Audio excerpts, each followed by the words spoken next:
Malar's kitchen பார்க்கும் உங்கள் அனைவருக்கும் என்னுடைய அன்பான வணக்கம். இன்றைக்கி நம்ம என்ன பார்க்க போகிறோம்னா தேங்காய் சட்னி எப்படி அரைக்கலாம்னு பார்க்கலாம் வாங்க. இதுக்கு மிக்ஸி ஜாரில் 1 கப் துருவிய தேங்காய் சேர்த்துக்கலாம். இதோட 5 டேபிள் ஸ்பூன் பொட்டுக்கடலை சேர்த்துக்கலாம். எப்போயுமே இந்த தேங்காய் சட்னிக்கு கொஞ்சம் பொட்டுக்கடலை அதிகமாக சேர்த்துக்கிட்டிங்கன்னா சட்னி நல்லா திக்காக டேஸ்ட்டாக இருக்கும். அப்புறமா 3 பல்லு பூண்டு சேர்த்துக்கலாம்.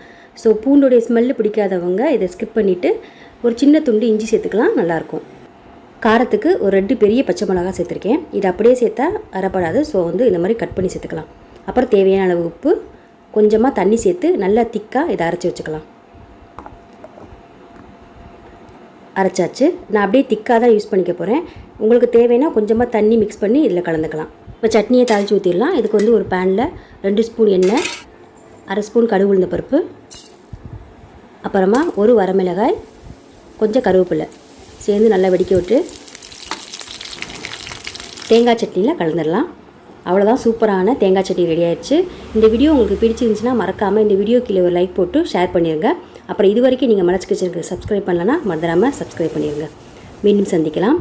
நன்றி, வணக்கம்.